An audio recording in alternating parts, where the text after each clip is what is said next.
Hi, today you find me on a blustery day in March just about to start a new no-dig cutting patch bed.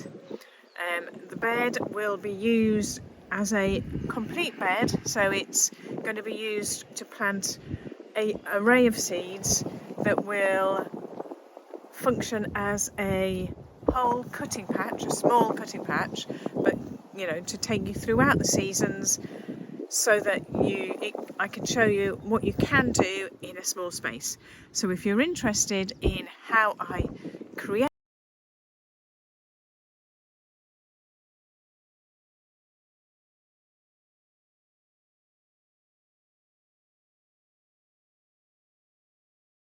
use is at the back end of my cutting garden, behind the raspberries, if you've looked at any further videos of mine, but it's behind the raspberries, and it's in an area that has really just been a dumping ground for the last few years. So it's kind of the white patch that we've got going there. So last autumn I covered the whole area in this weed membrane, just to try and contain the weeds. And I cut the hedge back by a good few foot and realised that there's quite a good space here. And so I'm going to try and create this patch and cultivate it so that I've got something workable for many months to come. If you're just starting from scratch yourself, you may be starting with a lawn, and the process will still be the same. So if I show you this other area, so this bed here was created in the same fashion in the autumn last year, and I've just planted it up with spring bulbs, mainly spring flowers really, peonies, lupins, spring bulbs, as I say. We've got some achillea in there and some geums. So this should start being active and productive in just a few weeks, I would think. The tulips are certainly coming out and everything's flowering. But this was done the same, and I just put cardboard on top of the lawn and put the compost on top. So the process that I'm just about to show you is exactly the same. It's just that what I'm putting it on is old field, actually. So before I put the weed membrane down, it was like this. Now, it looks kind of good at the moment, the field, because it's just coming out of winter, nothing much is growing. But it is riddled with nettles, thistles, you name it, which is why the weed membrane is down, to try and contain that. So that is one of the reasons why I'm using no dig. It's so that we can try and restrain what weeds are in the ground from coming up. We shall see how successful it is. It's a good experiment. The remaining beds that I've got in my cutting patch, so all of the beds that you see here were done exactly the same. However, I have created raised beds. The new bed I'm going to create is literally just from the ground up. So no raised beds, no borders. It's just going to be compost placed on top of the cardboard, which will be in a gap in amongst the weed membrane here. I have my cardboard ready.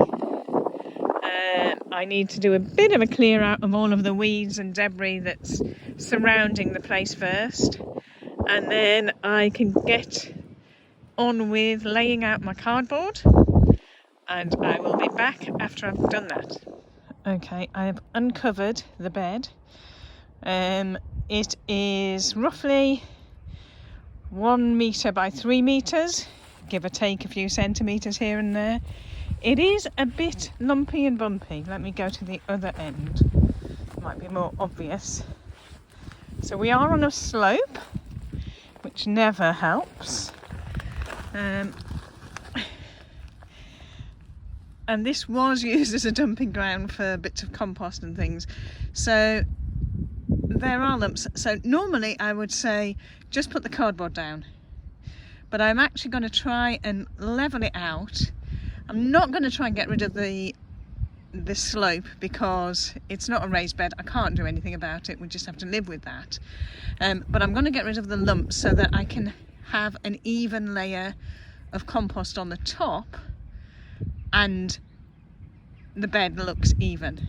At the moment there are quite big peaks and troughs, and so there will be areas with bigger amounts of compost to make it look flat on the top. Once the compost's on, there will be thicker parts of compost to others, and what I don't want is some areas with virtually no compost on it, just to make it look even. So I'm going to give it a bit of a tinkle with the old spade to try and spread things out a bit, then cover it with cardboard, and then we're ready for the compost. Okay, I have tickled the compost, and in doing that I uncovered a mountain of nettle roots and weeds, so I've dug those out, so it's become more intensive than I thought, but I think it's probably good that those weeds came out. However, I'm sure there's still some in there, so anything that grows, if these weeds don't come through, then this no dig lark is brilliant. So let me just quickly show you what I've done so far. So it might not look it, but that is an awful lot leveler, more level, is that the right term, than it was before. If you look over in the corner, this is the amount of ivy, nettle, probably thistle roots that I've dug out just from the top level of surface. So I haven't even dug very deep on it, I was just literally trying to level it.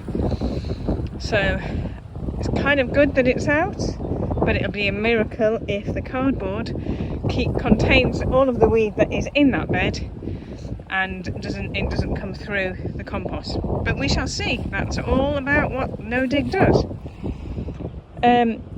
As a matter of scale, I have a 50 litre compost bag there, and in reality, if I'm not using this compost, but if I was, then I would need, I would say 7 or 8 bags, so that's 350 to 400 litres of compost to fill this bed. That's just a rough estimate. I would maybe go for 500 just to be certain.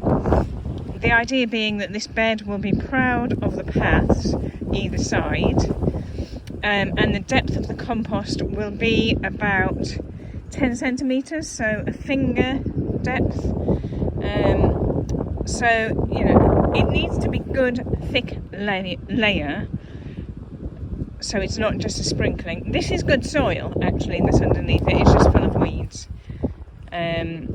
So we shall... I shouldn't have started this on a windy day because I've already had to move my cardboard pile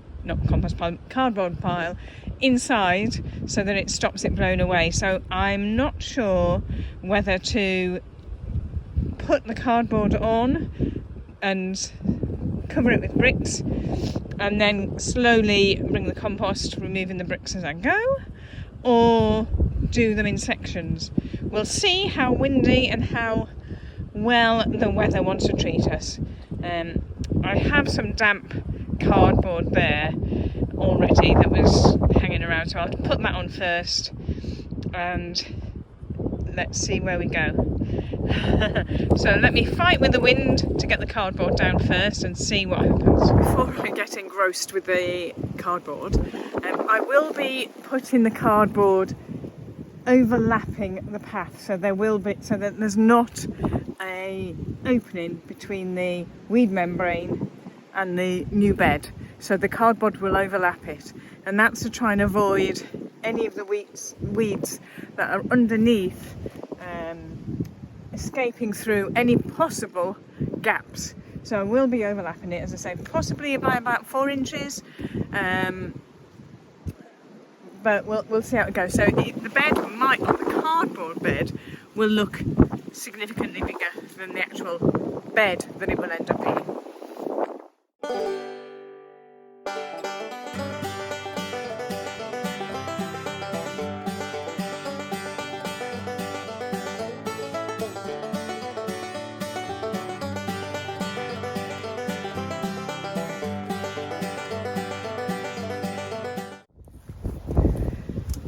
So I've tried to weave all of the cardboard together so there's no gaps.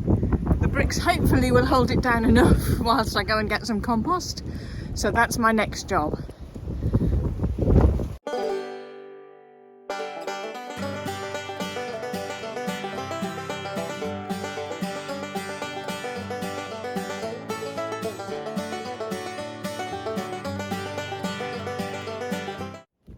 And there we have it. I would recommend not doing it in the wind, and potentially not doing it after a lot of rain, because that compost was heavy, heavier than it should be. So yeah.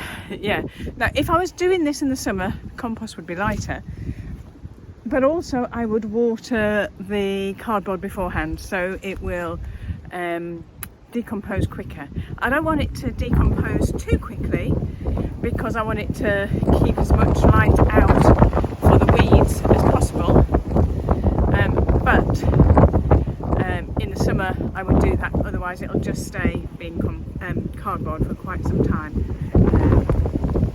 So I will cover that with the usual weed membrane until I'm ready to plant it, and I am, fingers crossed, hoping to not put the weed membrane on this year so I can monitor how well the compost is, how weedy it is, because I've been trying to manage that a bit better. And last year's compost was still quite weedy when it shouldn't have been, so I want to kind of manage it this year, or at least see what's happened. Obviously if nettles or ivy or anything like that comes through, I know that's coming through from underneath. I don't believe I've got roots of that in this compost, but we shall see. This is home compost, so it's homemade, which is why I'm trying to manage it and see whether how good it is. It's not particularly fine. It is well rotted, so it was made last year. It's been composting down for a good 6 months, but I'm not planning to use it for probably another month because I need to wait until the seedlings are ready. So it gives it a little bit more time to marinade there, see how life is underneath the cover. But as I say, I'm not going to cover it today because I will be like a flag and it would just be too much. So I will do that over the next few days. It's meant to be raining tomorrow and, well, for the rest of the week, which is why I wanted to get it done today. This is spring in the UK for you. You never quite know what to expect. So I will tidy up away my tools, go back in now and have a cup of tea after a job well done. If you want to see how this plot progresses, this particular one, I'm planning on, as I said earlier, it will be a full cutting patch. So for something that you could have in a small garden, being the only patch that you have, and see how much you can fit into that bed of different varieties so that you can make a variety of bouquets throughout the season. So that's what my plan is. So the next video up in this playlist will be about planning how to do it, succession sowing, and planning what I'm going to put in it.